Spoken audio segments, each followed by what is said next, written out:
नमस्कार, स्वागत है आप सभी का उत्तराखंड की खबरों में। मैं आपके साथ निकिता कश्यप। बुलेटिन की शुरुआत करते हैं। जिलाधिकारी देहरादून सोनिका ने आज सोमवार को कचहरी परिसर स्थित श्री प्रणनाथ सभागार में जनता दरबार आयोजित किया और जिसमें तकरीबन 120 जन शिकायतें मिली। वहीं आपको बताते चले कि जिलाधिकारी सोनिका ने कहा कि सबसे ज्यादा शिकायत जमीनी विवाद, बिजली, पानी इत्यादि से जुड़ी है, जिस पर अधिकारियों को शिकायतों का निस्तारण करने के लिए भी निर्देशित कर दिया गया है।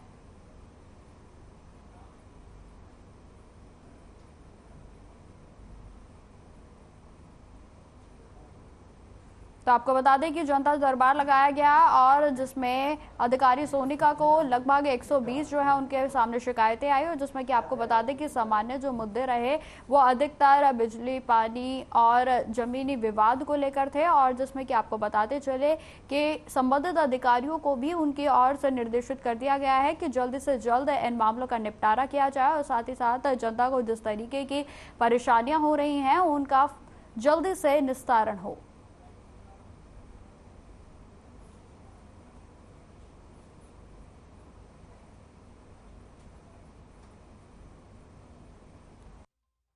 करीबन 120 शिकायतें आज हमारे पास आई हैं और अलग अलग तरह की शिकायतें हैं। बिजली, पानी, कुछ आर्थिक सहायता से रिलेटेड भी हैं, कुछ सीनियर सिटीजन्स भी आए थे, लैंड के डिस्प्यूट हैं, अलग अलग तरह की शिकायतें आई हैं और हम जैसे हम हमेशा कोशिश करते हैं कि जो इमीडिएटली निस्तारण हो सकता है उनका इमीडिएटली करते हैं और जो कुछ डिस्प्यूटेड मामले होते हैं उसमें मौके पे जाके टीम उसका निस्तारण करके आए।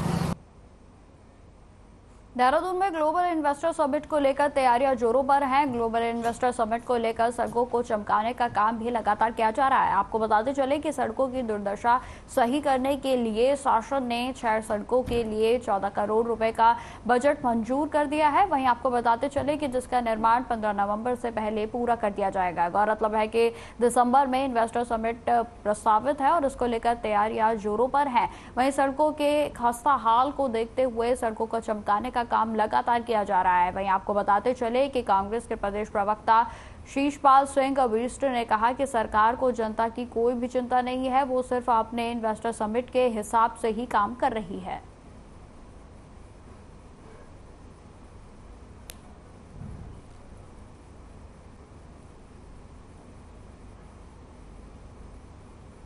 देखिए, देहरादून में जो सड़कों की दुर्दशा है वो सुधर नहीं रही है। मुख्यमंत्री धामी जी खुद स्वीकार कर चुके हैं कि सड़कों में गड्ढे ही गड्ढे हैं। गड्ढा मुक्त ऐप भी उन्होंने लॉन्च किया। उसका क्या लाभ मिला? वीआईपी रूट पर तो जो है आपने पेंटिंग कर दी, गड्ढे भर दिए, लेकिन आप वार्डों में जाइए ना, बस्तियों में जाइए, वहाँ देखिए कि सड़कों की क्या दुर्दशा है। लोग पैदल नहीं चल पा रहे हैं, गाड़ियों से चलना तो दूर की बात है। आखिर जो है गड्ढों की उन हालात को कौन देखेगा? कौन सी सरकार जो है उसमें सुधार करेगी? और आप पर्वतीय क्षेत्रों में और ग्रामीण क्षेत्रों में जाइए, वहाँ आपको सड़कें नजर ही नहीं आएंगी। आपको सरकारी जो डॉक्यूमेंट है उसमें तो वहाँ पर सड़कें नजर आएंगी, लेकिन धरातल पर जो है सड़कें हैं ही नहीं। तो आखिर ये किसकी जिम्मेदारी है लोगों की समस्याओं का समाधान करना?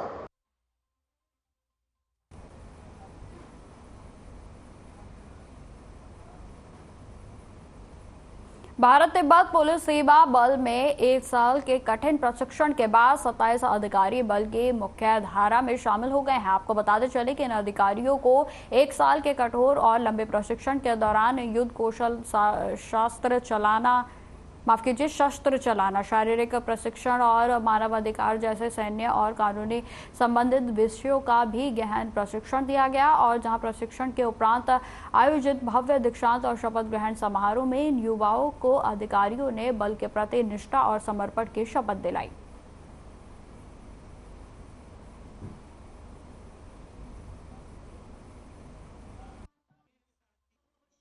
आईटीबी की मुख्य धारा में शामिल हो गए हैं, क्या कहना चाहेंगे?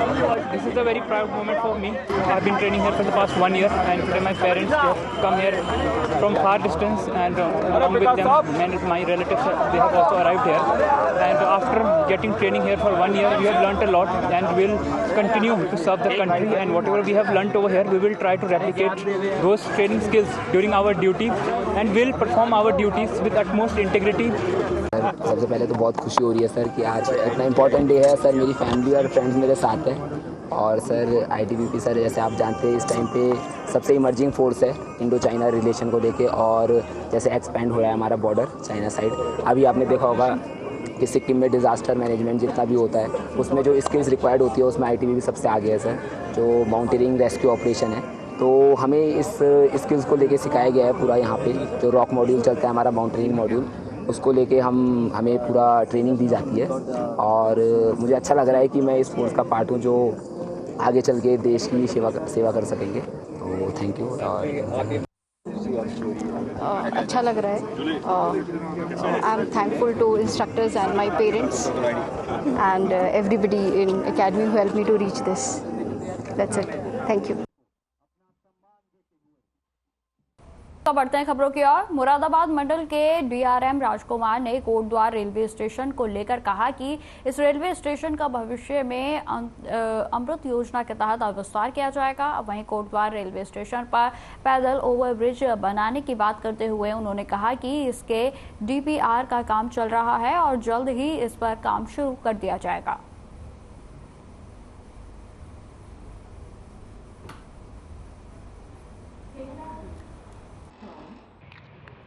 अभी अमृत स्टेशन में नहीं है, बट भविष्य में ज़रूर जब सारे स्टेशन डेवलप होंगे तो हम इसको भी डेवलप करने का प्रयास करेंगे।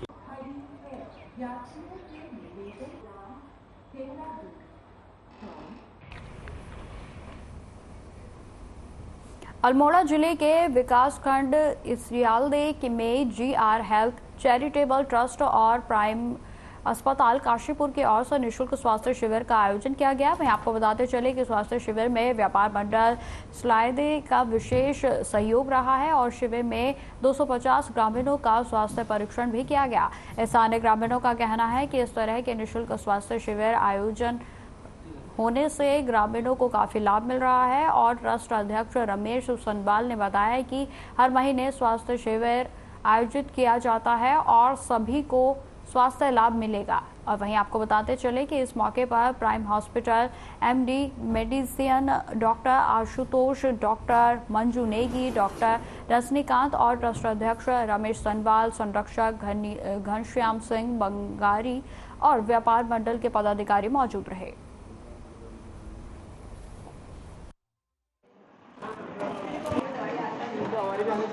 काशीपुर के प्राइम हॉस्पिटल द्वारा आज सियालदे क्षेत्र के प्राइमरी स्कूल में चिकित्सा शिविर का आयोजन किया गया, जिसके अंतर्गत लगभग 250 लोगों ने जो है अपने स्वास्थ्य की जांच करवाई, जिसमें ब्लड इन्वेस्टिगेशन बिल्कुल निःशुल्क की गई हैं, दवाइयां मुफ्त वितरित की गई हैं। और ये जो हमारा संपन्न हो पाया है वहाँ की सियालदे की GR चैरिटेबल ट्रस्ट द्वारा और रमेश सनवाल जी और उनकी पूरी टीम द्वारा जो है मिलकर आयोजन किया गया।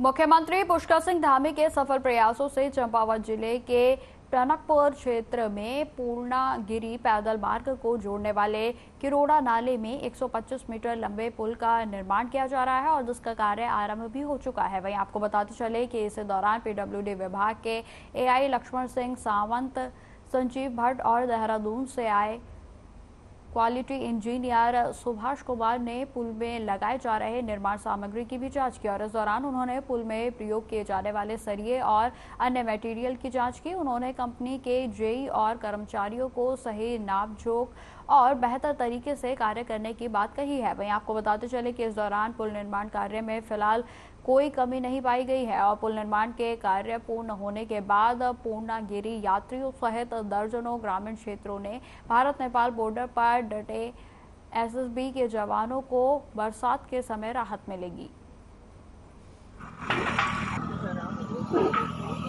30 मीटर स्पैन का थ्वालखेड़ा में पुल जो है कार्य आरंभ हो चुका है।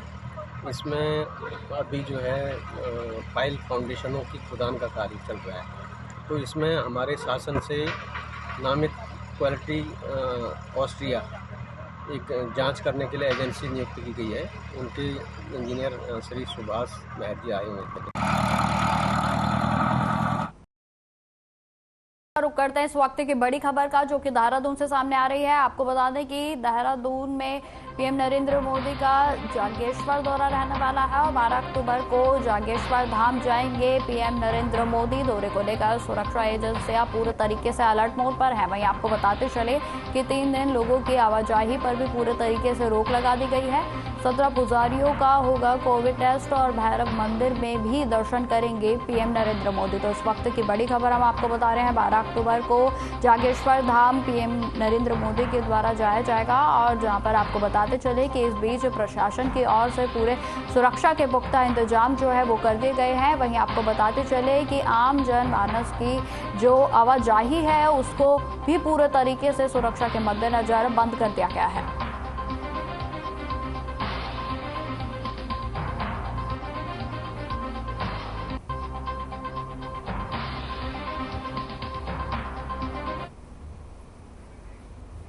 उत्तराखंड के आंदोलनकारियों के लिए 10% क्षैतिज आरक्षण को लेकर पावर समिति का गठन किया गया था और जिसका एक बैठक पहले हो चुकी है और वहीं आज दूसरी बैठक होनी थी। लेकिन बैठक में विपक्ष के विधायक समय पर ना पहुंचने पर कारण बैठक स्थगित कर दी गई और अब बैठक 11 अक्टूबर को सुबह 10 बजे प्रस्तावित हुई है। और इस मामले में जानकारी देते हुए वित्त मंत्री प्रेमचंद्र अग्रवाल ने बताया कि हमारा उद्देश्य है कि विपक्ष के विधायकों को लेकर साथ चले और उनकी राय भी जाने, लेकिन उनके बिना अगर इस पर कोई फैसला लिया जाता है वह इसमें अपना अन्य कोई पक्ष रखें, इसलिए उनकी अनुपस्थिति में हम इस पर कोई निर्णय नहीं लेना चाहते थे, इसलिए इस बैठक को स्थगित कर दिया गया है। और इतना ही नहीं, वित्त मंत्री प्रेमचंद्र अग्रवाल ने तंज कसते हुए यह भी कहा कि शायद हो सकता है कि विपक्ष को यह मुद्दा गंभीर नहीं लग रहा हो, लेकिन अब इसके फैसले के लिए अगली बैठक बुलाई जाएगी।